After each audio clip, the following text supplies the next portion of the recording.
आज हमारी प्रदेश कार्यकारिणी की मीटिंग थी। काफ़ी लंबे समय के बाद हम लगातार अपनी पार्टी के संगठन को गांव के वार्ड के सतर पे, शहर के वार्ड के सतर पे अलग अलग जिम्मेवारियां साथियों की लगा रखी थी, जहाँ हमने उस पर चर्चा करी। वहीं आज प्रदेश कार्यकारिणी के सभी साथियों से पूछा कि नगर निकाय के, नगर पालिका के चुनाव हैं, हमें इस चुनाव में क्या फैसला करना चाहिए। पहले से पार्टी के जो सीनियर साथी थे उनकी तो ये सोच थी कि हम सिंबल पे चुनाव लड़ेंगे, लेकिन आज हमने हमारे पूरे प्रदेश के हर सेल के साथियों को बुलाया हुआ था और उन सबसे पूछा था, तो सबकी एक राय बनी कि हमें ये चुनाव जो सिंबल पे ही लड़ना चाहिए। हमने तकरीबन अपने कैंडिडेट हर जगह पे तय कर रखे। हमारे 5 लोगों की जिम्मेवारी 4 लोगों की हमने लगाई थी। 5 जिले हमने इनको सौंपे थे कि आप उन जिलों में जाओगे, जाकर के पार्टी के साथियों के साथ बैठक करके और हर जगह से 3-3, 4-4, 5-5 नाम लेकर के आओ जो लोग हमारी पार्टी से चुनाव लड़ने की इच्छुक है, उनके नाम ले आओ ताकि उन पर विचार हो सके और फिर उनको हरी झंडी दी जाए भी आप चुनाव लड़ें। हमने हमारे पार्टी के अध्यक्ष को 6 जिले दे रखे थे, जिसमें झज्जर था, रोहतक था, सोनीपत था, गुड़गांव था और मेवात और पलवल था। इसी तरह भारती जी को 6 जिले दे रखे थे। श्याम सिंह राणा जी के पास 5 जिले थे और 5 जिले ही उम्मीद के पास थे। हमने सब जगह अपने प्रत्याशी तय कर रखे हैं। 3 और 4 तारीख को हमारे सारे प्रत्याशी सिंबल के साथ जो है नॉमिनेशन फाइल करेंगे। मुझे उम्मीद है कि हमारी पार्टी का प्रदर्शन बहुत अच्छा रहेगा। जो कांग्रेस कह रही थी कि हम तो सत्ता की तरफ बढ़ रहे हैं, तो मैदान छोड़ दी। उसने तो जो सत्ता की तरफ बढ़ने वाले लोग हैं वो तो फिर अपनी पार्टी को और ज़्यादा मजबूत करने के लिए सिंबल पे लड़ाई लड़ते हैं। वो तो बाहर हो गए इस दौड़ से और इस राज्यसभा के चुनाव में और ज़्यादा उनकी असलियत सामने आ जाएगी। मान के चलो, भूपेंद्र सिंह हुड्डा बहुत शातिर आदमी है। इसने पिछले चुनाव में भी हाईकमांड के आदेश की पालना करने की बजाय भाजपा की मदद करी और ये भाजपा के प्रेशर में है क्योंकि इसके खिलाफ मुकदमे हैं और जो सत्ता में बैठे लोग हैं वो इसको इस बात को लेकर के रोज डराते हैं और इससे अपने मन चाहे फैसले कर। अब भी जो ये विनोद शर्मा का लड़का चुनाव लड़ रहा है, ये कोई ना कोई खेल जरूर खेलेगा भूपेंद्र हुड्डा इसमें। पिछली बार शाही बदली थी, अब की बार शक्ल बदलेगा मुझे लगता है। उन्हें मुखाटे लगा करके लेकर के आएगा लोगों को ताकि उनकी पहचान ना हो सके। अभय सिंह जी, इस नए नगर पालिका का जो चुनाव है, इसमें एक पार्टी का तो मैं बहुत दावे के साथ कह सकता हूँ, उनका तो सुपड़ा साफ हो जाएगा। जो हमें छोड़ करके गए थे, जिन्होंने कहीं चौधरी देवीलाल के नाम का ढिंढोरा पीट करके वोट लिए थे लोगों से, जो बेईमान हुए थे, उनको इस चुनाव में सबक मिल जाएगा। भाजपा के लोगों का बड़ा सही फैसला है, उनको भी अब समझ में आई है कि इन लोगों की धरातल पे कोई जगह नहीं है। मैच फिक्सिंग तो नहीं कहीं है? मैच फिक्सिंग तो नहीं दोनों में बात जसपा में बस उस पर मैच फिक्सिंग कैसे होगी ये बता मुझे। नहीं भाजपा तो पेंडा छुड़ाना चाहे जी और ये ऐसे हैं, वो जब तक इनको निकालेंगे नहीं तब तक जाएंगे नहीं। लेकिन इस नगर पालिका के चुनाव के बाद मैं ये मानता हूँ ये जुलाई नहीं पकड़ेंगे, उससे पहले इनको सत्ता से बाहर कर देना। एक तरीका होता है किसी को झटका देने, इनको झटका दे दिया है। अगर कोई राजनीतिक तो लोग हो तो 100% अगर कोई सहयोगी इस तरह की बात करे तो शाम को अपना रास्ता अलग अपना ले। ये तो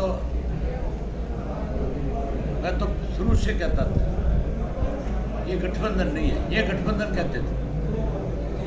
मैं हमेशा कहता था ये ठगबंधन है। अब तो मनोहर लाल खट्टर ने भी इस बात पे बोर्ड लगा दी भी हमारा गठबंधन नहीं, हमारा तो ठगबंधन है, एडजस्टमेंट है सरकार की। लगा दी कि नहीं लगा दी? जब बाई इलेक्शन आए थे तब तो ये दोनों पार्टियों के लोग कहते थे हमारा गठबंधन है। अब मनोहर लाल खट्टर जी का बयान है, उन्होंने कहा था भी हमारा तो सिर्फ और सिर्फ सरकार की एडजस्टमेंट है आपस में, हमारा कोई गठबंधन नहीं है।